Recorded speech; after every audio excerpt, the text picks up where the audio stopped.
Example करेंगे interference पर based. The question is when two waves having intensities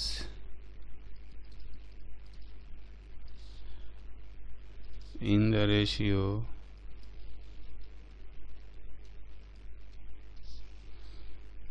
9:1 produce interference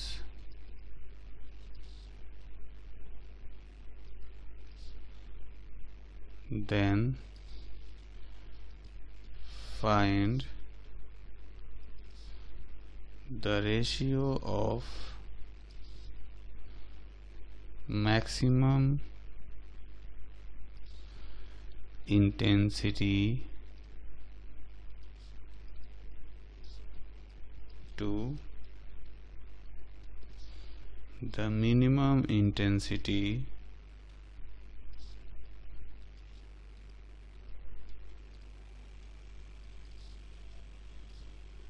of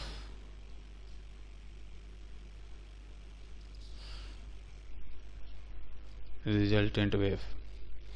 ठीक है, तो मैक्सिमम इंटेंसिटी का जो फॉर्मूला होता है वो होता है √I1 प्लस √I2 का होल स्क्वायर, है ना। और जो मिनिमम इंटेंसिटी का फॉर्मूला होता है वो होता है √I1 माइनस √I2 का होल स्क्वायर। तो इनका जो रेशियो होगा I maximum by I minimum, इनको हम लोग लिख सकते हैं √I1 प्लस √I2 का whole square divided by √I1 minus √I2 का होल स्क्वायर। ठीक, अब जो है ऊपर और नीचे अगर दोनों टर्म में हम लोग ऐसा करें कि I2 जो है वो बाहर निकाल लेते हैं, कॉमन ले लेते हैं, तो यहाँ पर आएगा √I1 by √I2 plus 1 divided by I2 √I1 by √I2 minus 1, यहाँ पर भी होल स्क्वायर और यहाँ पर भी होल स्क्वायर। ठीक है, तो यहाँ से देख सकते हैं कि जो रेशियो में I2 है ये कैंसिल हो जाएगा और जो क्वेश्चन में हमें दिया गया है √I1 बाई √I2 उसको लिख सकते हैं √9/1 plus 1 whole square divided by √9/1 minus 1 whole square. क्योंकि क्वेश्चन में जो रेशियो दिया गया है ये 9:1 दिया गया है ना, I1 बाई I2। तो ये हो जाएगा 3 + 1 whole square divided by 3 - 1 whole square is equal to 16/4, है ना। तो इसका मतलब हो गया कि मैक्सिमम इंटेंसिटी और मिनिमम इंटेंसिटी का जो रेशियो है वो आ गया 4:1। ठीक, अब हम करेंगे नेक्स्ट एग्जाम्पल। तो इस एग्जाम्पल में हमें दो सोर्स दिए गए। सपोज साउंड के सोर्स है ना। एक सोर्स जो है वो यहाँ पर है और जो सेकंड सोर्स है वो यहाँ पर है। ठीक, जो दोनों सोर्स है उनके बीच का सेपरेशन हमें दिया गया है 4 लैम्डा, जहाँ पर लैम्डा क्या है ये जिस वेव को इमिट करते हैं उस वेव का वेवलेंथ है। ठीक, अच्छा, तो ये जो एक्सिस है ये वाई एक्सिस हो गया और ये है एक्स एक्सिस। अपने पास एक डिटेक्टर है, जो डिटेक्टर है उसका काम है साउंड की इंटेंसिटी मेजर करना, है ना, डिटेक्टर डी है। ये डिटेक्टर किसी वेलोसिटी से एक्स एक्सिस के पैरेलल ट्रेवल कर रहा है। तो हमें बताना है कि जब डिटेक्टर एक्स एक्सिस के पैरेलल पॉजिटिव डायरेक्शन में चलेगा तो कितनी बार उसको इंटेंसिटी मिनिमम सुनाई देगी, है ना। The question is two sources of sound emit sounds of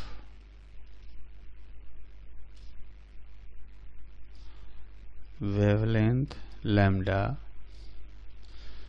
then how many times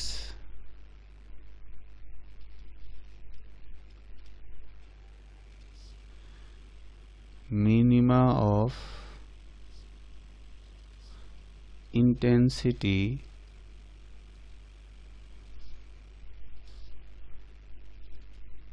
will be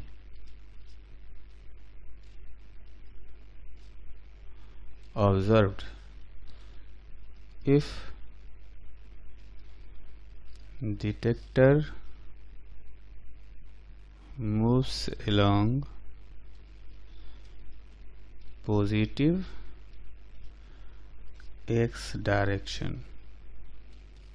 ठीक है, तो जैसा कि हम लोग देख सकते हैं कि जो दोनों साउंड सोर्स है वो जब साउंड प्रोड्यूस करेंगे तो ओरिजिन पर पहुंचने वाला जो वेव है ना, अगर इसको मान लिया जाए S1 सोर्स और इसको मान लिया जाए S2 सोर्स, तो S1 से चलने वाला साउंड S2 वाले से 4 लैम्डा ज़्यादा चल करके आएगा, है ना। S1 वाला कुल मिला करके इतना चलेगा जबकि S2 वाला सिर्फ इतना चलेगा। तो दोनों के बीच में जो पाथ डिफरेंस है वो हो गया 4 लैम्डा। ठीक, अच्छा, अब आगे जाएंगे तो अगर एक्स एक्सिस के पैरेलल अगर इन्फिनिटी पर जाएं, है ना, एट इन्फिनिटी, तो दोनों सोर्स से जो लाइट रेज हैं वो बिल्कुल पैरेलल जाएंगे, है ना। ये पैरेलल जा करके जो है ऐसे कहीं जा करके मिलेंगे, है ना। जब पैरेलल जा करके मिलेंगे इन्फिनिटी पर तो इसका मतलब ये हुआ कि दोनों के बीच में पाथ डिफरेंस आएगा 0, है ना। तो इन्फिनिटी पर जो पाथ डिफरेंस है वो आ जाएगा 0, है ना।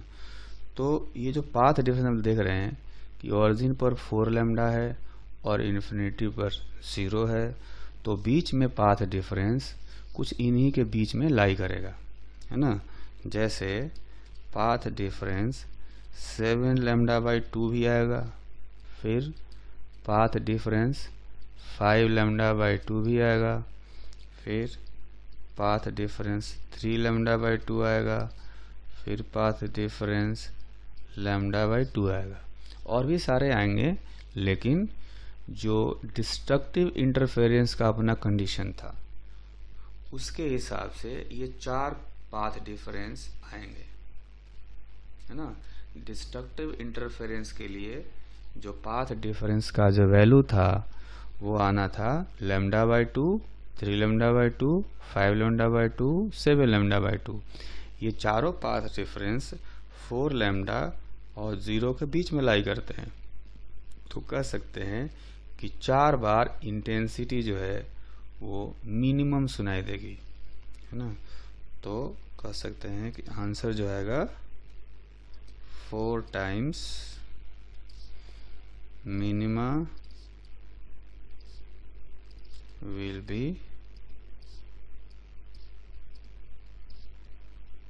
ऑब्जर्व्ड। ठीक, अब हम लोग नेक्स्ट एग्जाम्पल करते हैं। इस एग्जाम्पल में हमें दो सोर्सेज दिए गए है ना। एक सोर्स है S1 और एक दूसरा सोर्स है S2। ठीक, और इस प्लेन में हमें कुछ पॉइंट्स दिए गए है ना। जैसे यहाँ पर एक पॉइंट है A और इनका जो लाइन ज्वाइनिंग है S1 S2 का, उसी पर एक है पॉइंट B और एक राइट साइड में उसी लाइन ज्वाइनिंग पर एक पॉइंट है C।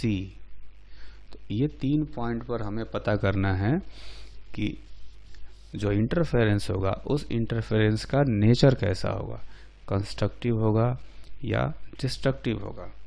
ठीक है, ये जो दो सोर्सेज हैं इनके बीच का जो सेपरेशन है ये हमें दिया गया है λ/2 है ना। ये सेपरेशन λ/2 हो गया। ठीक, तो question is if source S1 is ahead of source S2 by phase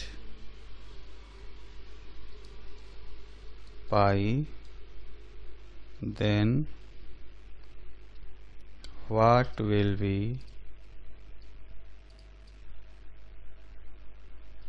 the nature of interference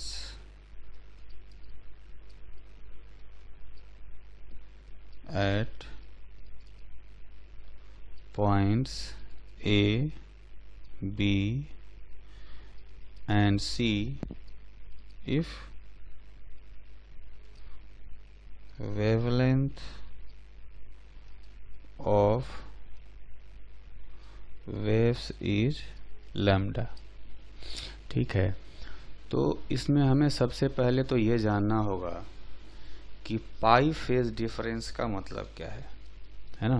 तो पाई फेज डिफरेंस का मतलब हम लोग ऐसे निकाल लेते हैं, अगर हमें फेज डिफरेंस पता हो तो उससे हम लोग पाथ डिफरेंस निकाल सकते हैं है ना। तो फेज डिफरेंस दिया गया है पाई, के का वैल्यू होता है 2π/λ इंटू डेल्टा एक्स है ना। तो जो डेल्टा एक्स है इसका वैल्यू आ गया λ/2 है ना। तो ये कहा जा सकता है कि अगर फेज डिफरेंस पाई हो तो वो पाथ डिफरेंस λ/2 के इक्विवेलेंट है ना। तो पहले ही दोनों सोर्स के बीच में फेज में डिफरेंस है, तो पहला हम लोग काम करेंगे उनको फेज में लाने के लिए। ठीक है, तो ऐसा करें कि जहाँ भी हमें इंटरफेरेंस कराना हो वहाँ दोनों सोर्सेस से वेव को पहुँचाना होगा। जैसे हम बात करें कि हम लोग बात करते हैं B पर है ना। तो जो S1 सोर्स है वो S1 सोर्स कहा गया कि पाई फेज से आगे है, यानी ये कह सकते हैं कि λ/2 फेज से आगे है। तो हमें S1 सोर्स को S2 के सेम फेज में लाने के लिए उसको λ/2 से पीछे करना चाहिए है ना। क्या करेंगे, put source S1 behind by λ/2 so that